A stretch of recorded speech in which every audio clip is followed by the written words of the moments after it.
എല്ലാവർക്കും സ്വാഗതം. നമ്മൾ ഇന്ന് കോഗ്നിറ്റീവ് സൈക്കോളജിയിലെ ചില പ്രധാന ആശയങ്ങളെക്കുറിച്ചാണ് സംസാരിക്കുന്നത്.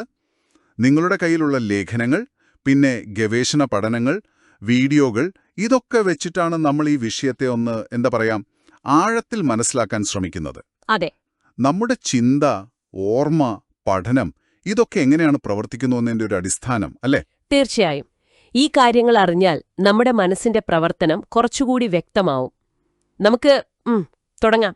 അപ്പൊ ആദ്യത്തെ കാര്യം, ഈ സിദ്ധാന്തങ്ങളും അതുപോലെ ഡേറ്റ, അതായത് വിവരങ്ങളും തമ്മിലുള്ള ബന്ധം. വെറുതെ കുറെ വിവരങ്ങൾ ശേഖരിച്ചാൽ മതിയോ, അതോ അതിനൊരു ചട്ടക്കൂട് വേണ്ടേ? അത് രണ്ടും ഒരുമിച്ചു പോകണം. അതാണ് കാര്യം. ശരിയാണ്, നമുക്ക് വിവരങ്ങൾ വേണം, പരീക്ഷണങ്ങളിലൂടെ കിട്ടുന്ന ഡാറ്റ. പക്ഷെ ആ ഡാറ്റയെ ഒന്ന് ചിട്ടപ്പെടുത്താനും അതിനൊരു വിശദീകരണം കൊടുക്കാനും നമുക്ക് സിദ്ധാന്തങ്ങൾ വേണം. മറുവശത്ത് നോക്കിയാലോ, സിദ്ധാന്തങ്ങൾക്ക് വെറുതെ നിലനിൽക്കാൻ പറ്റില്ല. അതിന് തെളിവുകൾ വേണം, ഈ ഡാറ്റയുടെ പിന്തുണ വേണം. ഒരു ഉദാഹരണം പറയാമോ? തീർച്ചയായും. ഇപ്പോ ഓർമ്മയെക്കുറിച്ച് പണ്ട് അറ്റ്കിൻസൺ ഷിഫ്രിൻ മോഡൽ ഉണ്ടായിരുന്നു. അത് ഓർമ്മയെ ഇങ്ങനെ sensory, short term, long term ഇങ്ങനെ 3 തട്ടായിട്ട് തിരിച്ചു. അപ്പോൾ ഈ ഷോർട്ട് ടേം മെമ്മറിക്ക് ഒരു പരിധിയുണ്ട്. ഏതാണ്ട് 7 കാര്യങ്ങളൊക്കെ ഓർക്കാൻ പറ്റുമെന്ന് മില്ലർ കണ്ടുപിടിച്ചില്ലേ? 7+2. അതെ. അപ്പോൾ അങ്ങനെയുള്ള പരീക്ഷണ കണ്ടെത്തലുകളെ വിശദീകരിക്കാൻ ഈ മോഡൽ സഹായിച്ചു.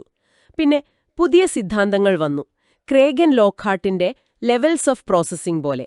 ഓർമ്മയുടെ ആഴം നമ്മൾ വിവരങ്ങളെ എങ്ങനെ പ്രോസസ്സ് ചെയ്യുന്നു എന്നതിനെ ആശ്രയിച്ചിരിക്കുന്നു എന്ന് പറഞ്ഞു. ശരി. അപ്പോ സിദ്ധാന്തം ഡേറ്റയെ നയിക്കുന്നു, ഡേറ്റ സിദ്ധാന്തത്തെ മെച്ചപ്പെടുത്തുന്നു. അതെ, ഒരു കൊടുക്കൽ വാങ്ങൽ പോലെ. അടുത്തൊരു ആശയം കോഗ്നിഷൻ, അതായത് നമ്മുടെ ഈ ചിന്താശേഷി പൊതുവെ സാഹചര്യങ്ങളുമായി പൊരുത്തപ്പെടാൻ സഹായിക്കുന്ന ഒന്നാണ്. ഒരു അഡാപ്റ്റീവ് സ്വഭാവമുണ്ടെന്ന്. അതെങ്ങനെയാണ്? നമ്മുടെ മാനസിക പ്രവർത്തനങ്ങൾ മിക്കപ്പോഴും കാര്യക്ഷമതയ്ക്ക് വേണ്ടിയാണ് ശ്രമിക്കുന്നത്. ചുറ്റും ഒരുപാട് കാര്യങ്ങൾ നടക്കുമ്പോൾ നമുക്ക് ആവശ്യമുള്ളതിൽ മാത്രം ശ്രദ്ധിക്കാൻ പറ്റുന്നത് അതുകൊണ്ടാണ്. Selective attention. അതെ, അല്ലെങ്കിൽ ഒരുപാട് വിവരങ്ങൾ നമ്മളെ ബുദ്ധിമുട്ടിക്കും, അല്ലേ?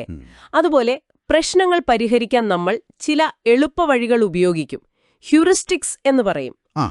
എല്ലാ സാധ്യതകളും നോക്കാതെ വേഗം ഒരു തീരുമാനത്തിലെത്താൻ ഇത് സഹായിക്കും. സമയവും ലാഭം, ഊർജവും ലാഭം. പക്ഷേ എപ്പോഴും ശരിയാവണമെന്നില്ല, അല്ലേ? ഇല്ല, അതാണ് അതിന്റെ ഒരു പ്രശ്നം.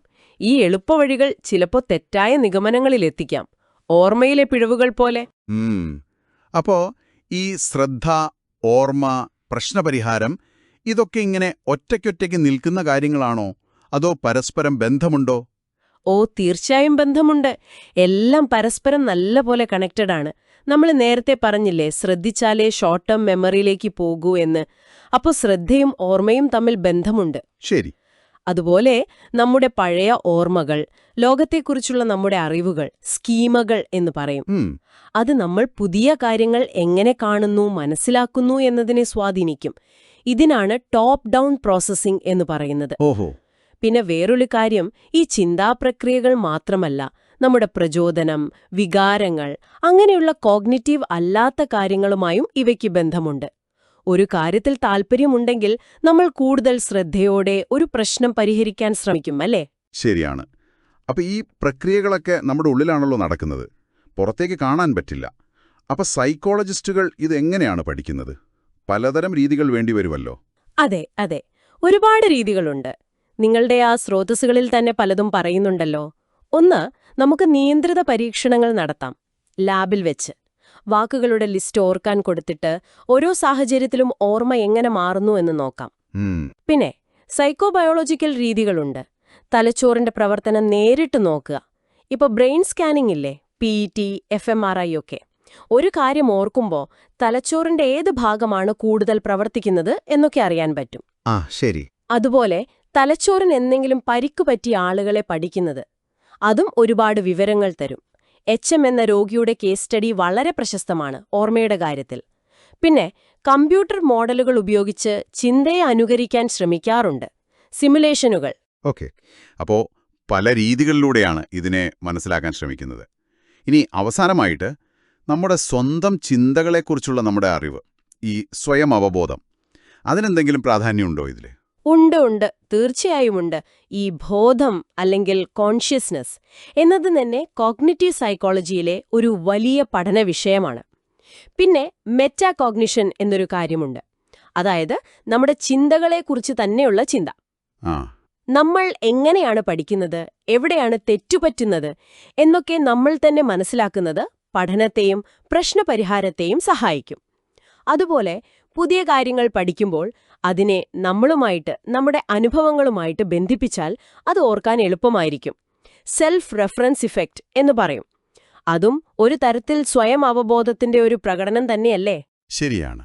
അപ്പോൾ നമ്മൾ ഇന്ന് കൊഗ്നിറ്റീവ് സൈക്കോളജിയിലെ കുറച്ച് അടിസ്ഥാനപരമായ ആശയങ്ങൾ അല്ലേ, അതാണ് ചർച്ച ചെയ്തത്. സിദ്ധാന്തവും ഡേറ്റയും എങ്ങനെ ഒരുമിച്ച് പോകുന്നു, നമ്മുടെ ചിന്തകൾ സാഹചര്യത്തിനനുസരിച്ച് എങ്ങനെ മാറുന്നു, ഈ മാനസിക പ്രവർത്തനങ്ങൾ തമ്മിലുള്ള ബന്ധം, പിന്നെ ഇതിനെ പഠിക്കാനുള്ള പലതരം വഴികൾ, അവസാനം നമ്മുടെ ചിന്തകളെക്കുറിച്ചുള്ള നമ്മുടെ ബോധ്യത്തിന്റെ പ്രാധാന്യം. നിങ്ങൾ തന്ന മെറ്റീരിയൽസിൽ നിന്നുള്ള പ്രധാന പോയിന്റുകൾ ഇതൊക്കെയാണ്. അതെ. അപ്പോ ഇത് അവസാനിപ്പിക്കുമ്പോൾ നിങ്ങൾക്ക് ആലോചിക്കാൻ ഒരു കാര്യം കൂടി പറയാം. നമ്മുടെ ചിന്തകളും പിന്നെ നമ്മുടെ വികാരങ്ങൾ, പ്രചോദനം, ചുറ്റുപാടുകൾ ഒക്കെയായിട്ട് ഇത്രയധികം ബന്ധമുണ്ടെങ്കിൽ നമ്മുടെ ചിന്തകൾ ശരിക്കും എത്രത്തോളം സ്വതന്ത്രമാണ്, നമ്മുടെ വികാരങ്ങളിൽ നിന്നും സാഹചര്യങ്ങളിൽ നിന്നും ഒക്കെ പൂർണ്ണമായി വേറിട്ട് നിൽക്കാൻ ചിന്തകൾക്ക് പറ്റുമോ? ഇതൊരു തുടർന്ന് ആലോചിക്കാവുന്ന ഒരു ചോദ്യമാണ്.